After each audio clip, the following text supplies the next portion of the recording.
In the autumn of 1978, a fingerprint was lifted from a windowsill in a small Nebraska farmhouse, bagged in a paper evidence envelope, and filed in a drawer that would not be opened again for 33 years. That is not a story about a fingerprint. That is a story about what happens when a system decides that some families do not deserve answers, and about the one man who refused to let the system have the last word. It would take 3 decades. A retired detective with a bad knee and a file box he kept in his bedroom closet, and a technology that did not exist when the crime was committed to finally place a name beside that print. But before we get to any of that, we have to go back to a harvest morning in October 1978. Because to understand what was lost, you first have to understand who Dorothy Crane was.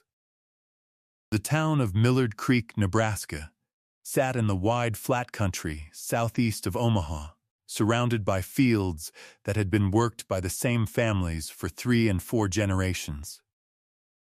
In October of 1978, the air smelled of turned earth and the sweet rot of corn stubble, and the light fell long and gold across the flatlands in the way that made people stop and remind themselves they were lucky to live where they did.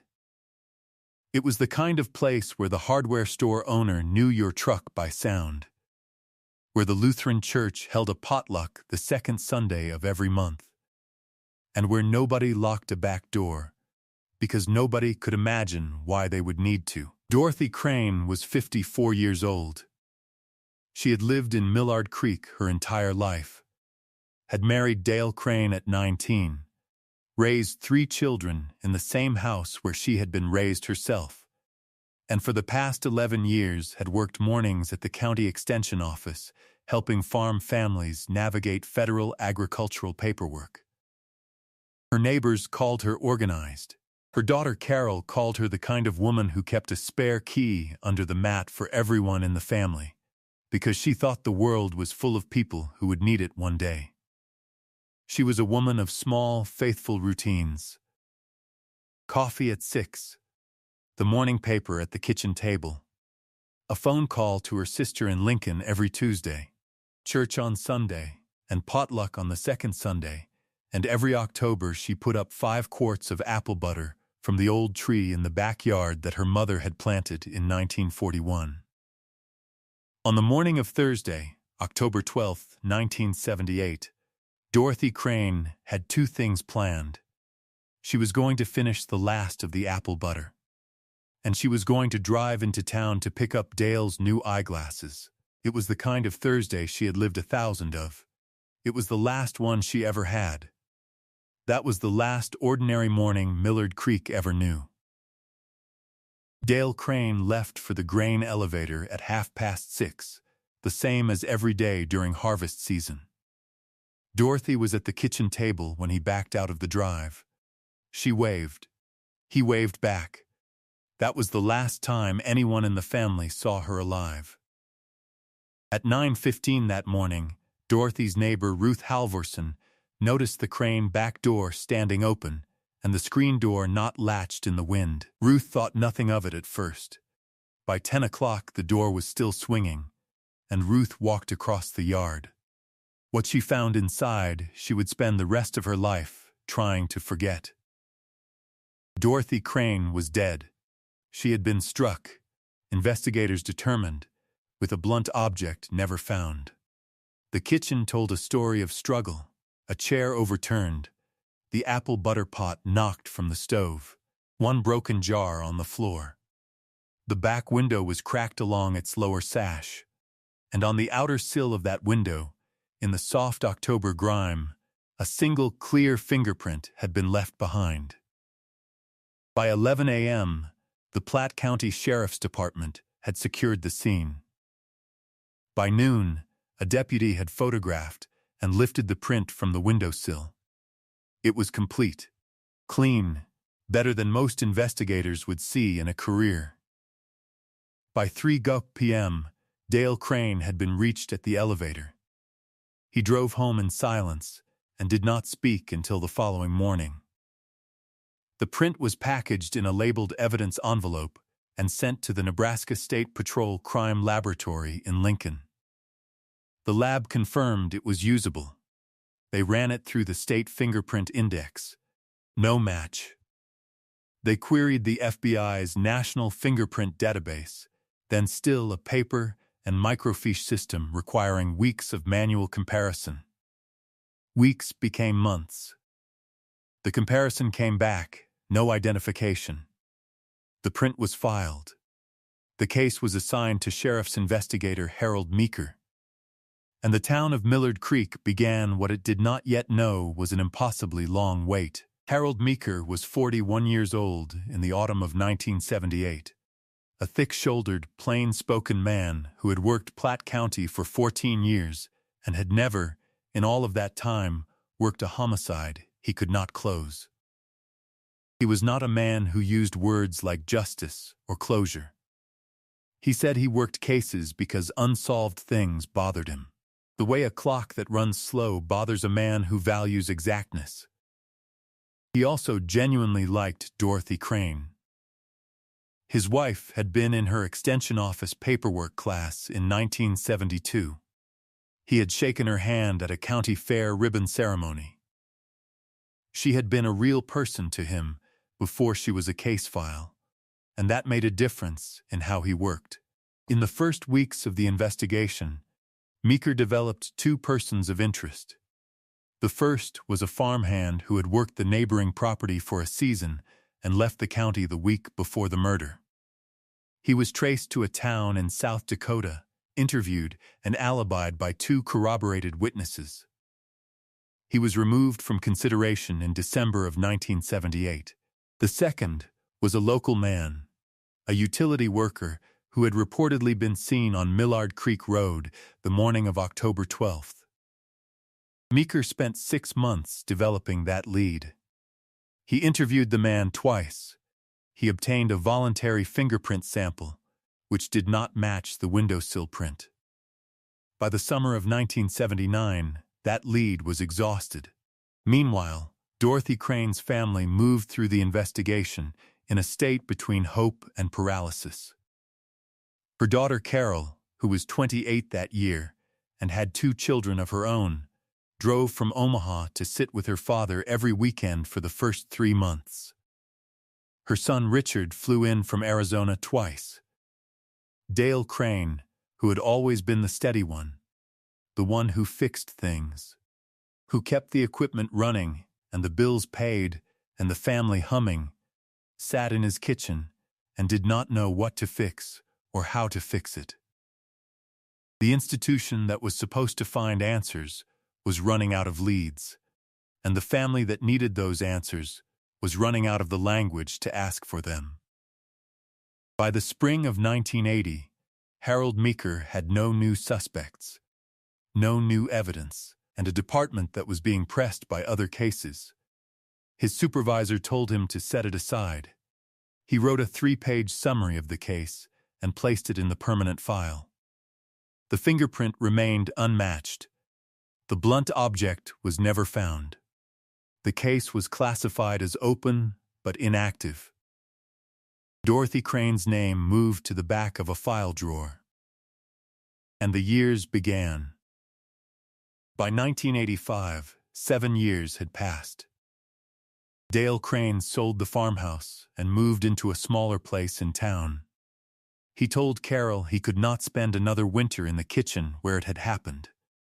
The apple tree in the backyard went unharvested for 3 years after that, until the neighbors' children started taking the apples themselves. By 1990, 12 years had gone. Carol had kept a folder of every newspaper article written about the case. There weren't many, and the last one had run in 1981. She contacted the sheriff's department twice that year, both times to ask if anything new had happened with fingerprint technology. Both times she was told the case was open and being monitored. Both times the man she spoke to did not know the case by name until she spelled it. Harold Meeker had retired from the Platte County Sheriff's Department in 1989. He took the case file home. Not a copy, the working copy he had built over years, with his own notes in the margins, the crime scene photographs he had requested duplicates of, the timeline he had revised 8 times. His wife Elaine asked him once if he knew he'd taken county property. He said he'd return it when he was done with it. He never returned it. By 1995, Dorothy's husband Dale had died. A heart attack in February. Carol stood at the graveside and thought that in some way her father had died in October of 1978 and had only now made it official. Her brother Richard flew in from Arizona, and they sat in the church hall afterward and agreed that someone had gotten away with something, and that there was nothing left to do about it. By 2000, 22 years had passed. The reward poster that the family had posted in the Millard Creek post office in 1979 was long gone. The hardware store where Dorothy had been known by name had closed and reopened as something else. A whole generation of Millard Creek children had grown up knowing the Crane case only as something their parents mentioned, a before-time thing that had never been resolved. Harold Meeker was 63 years old and had a bad left knee from an old farming accident. He drove out to the sheriff's department once a year with a single question: any new fingerprint database matches on the Crane case? The answer was always no. He'd started keeping the case file on the nightstand beside his bed. Elaine had long since stopped asking about it. Every case on this channel represents weeks of digging through records, verifying facts, and piecing together real lives that were lost. If you want us to keep uncovering stories like this one, take a second to like and subscribe.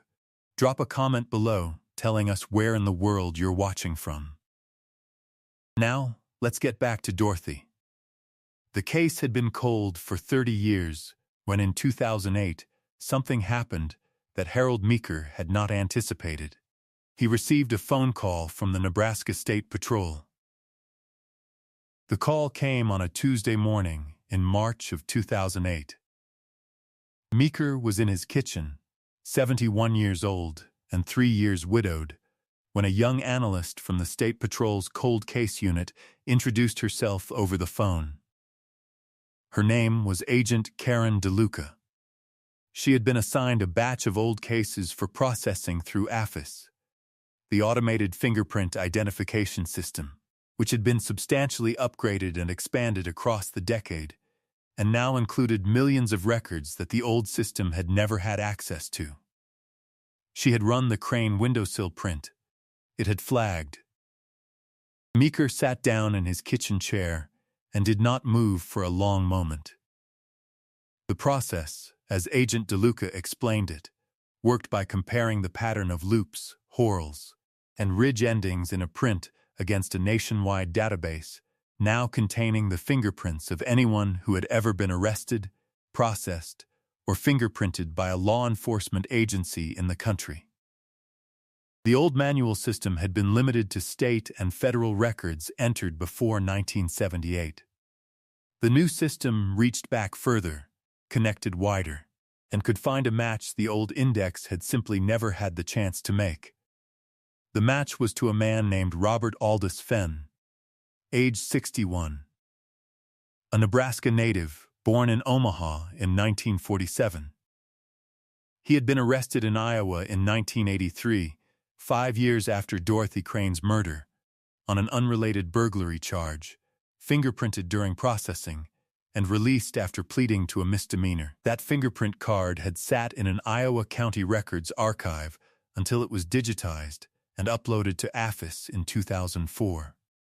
Harold Meeker wrote the name down in block letters on the notepad he kept by the phone. Robert Aldous Fenn. He had never heard that name once in 30 years of working this case. Agent DeLuca continued. Fenn had lived in Platte County from 1975 to 1979. He had worked as a freelance electrician and handyman, servicing rural properties across the county. According to records, he had done minor electrical work at 3 neighboring farms within a 5-mile radius of the Crane property. There was no record of him ever being interviewed in the original investigation. Meeker stared at the notepad. "Where is he now?" he asked. Fenn was alive. He was 61 years old. And he was living in Grand Island, Nebraska, 80 miles away. Agent DeLuca contacted the Platte County Sheriff's Department the same afternoon she called Meeker. She was partnered with Sheriff's Detective Ron Castellan, who had been on the force for 9 years and had never worked a case older than a decade. He pulled the original Crane file and spent the better part of a week reading every page. The case against Robert Fenn began to build from the outside in. Records confirmed that Fenn had performed electrical work at a farm 2 properties west of the Crane property in September of 1978, 6 weeks before the murder. Investigators obtained records showing he had been on Millard Creek Road on at least 4 documented occasions in the months prior to October 12th. They surveilled him for 3 weeks. He was working small jobs, keeping a neat house, attending a church in Grand Island. His neighbors described him as a quiet man, a reliable man, the kind of man you didn't worry about. Investigators obtained a court order for a new fingerprint sample. Fenn provided it without objection, apparently not connecting the request to an event 30 years in the past. The sample was compared to the Crane windowsill print by the State Patrol Laboratory. The match was confirmed at 17 individual points of identification. On a cold morning in November of 2011, 33 years, 1 month, and 9 days after Dorothy Crane was murdered in her kitchen, 2 sheriff's vehicles pulled into Robert Fenn's driveway in Grand Island. Detective Castellan knocked on the front door. Fenn answered in a flannel shirt, coffee in hand. He was arrested without resistance. When neighbors were told why their quiet neighbor had been taken away in handcuffs, more than one of them said they couldn't believe it. One woman, who had lived next door to Fenn for 11 years, said she had always thought of him as a kind man. "He fixed my porch light once," she told a local reporter. "He never even charged me for it." The community of Millard Creek, what remained of it, the people still there, the ones who remembered, heard the news and felt something difficult to name. Relief was part of it. Something else was too. 33 years is a long time to wait for a word like finally. Robert Fenn was charged with first-degree murder in the death of Dorothy Crane. He did not confess. At trial in 2013, the fingerprint evidence was central. The defense argued contamination and misidentification. The jury deliberated for 4 hours. They returned a verdict of guilty. Fenn was sentenced to life in prison. He was 66 years old when he was led out of the courtroom. Carol Crane, Dorothy's daughter, now 63 herself, was in that courtroom. She had driven up from Omaha with her own adult daughter, who had been born a year before her grandmother was killed, and had grown up knowing her only from photographs and her mother's careful descriptions. When the verdict was read, Carol did not cry. She sat very still. She said afterward that she had used up most of her tears a long time ago. "My mother put up apple butter every October," she told a reporter outside the courthouse. "I started doing it when my kids were little. I'll keep doing it." Harold Meeker, who was 74 years old at the time of the verdict and used a cane, was also in the courtroom. He had been asked to consult on the case by Detective Castellan, who had found his years of marginal notes invaluable during case preparation. When it was over, he accepted a handshake from Carol Crane. He said very little. He did return the case file to the Platte County Sheriff's Department in the winter of 2013. He signed it back in formally. They said he didn't have to do that. He said he'd promised he'd return it when he was done. The Crane case changed how Platte County handled cold case evidence. Protocols were updated to ensure physical prints from unsolved cases are routinely resubmitted during AFIS database expansions. 3 other unresolved cases from the county's archives were reviewed and resubmitted in 2014. One resulted in a new match. Evidence that sat for decades is now treated as active. Dorothy Crane was a woman who kept a spare key under the mat because she thought the world was full of people who would need it one day. She was not wrong about the world in general. She was deeply wrong only once, in a way that was not her fault, on a Thursday morning in October, when she could not have known that the man at her back window had not come to be helped by her spare key. That single moment of wrong should not have taken 33 years to answer. But the answer came. And the answer was permanent. What strikes you about a case like this one, what should strike all of us, is that the fingerprint that solved it was lifted on the very first day. It was always there. It was always enough. What it needed was a system capable of reading it, and a man too stubborn to stop asking questions while the system caught up to the evidence it already had. There are thousands of fingerprints sitting in paper envelopes in county evidence rooms across this country. Some of them, right now, are waiting for exactly this: the right database, the right analyst, the right Tuesday morning phone call. Before we close, we want to ask you something. Do you believe 33 years is too long to wait for justice? Or do you believe that justice arriving late is still justice arriving?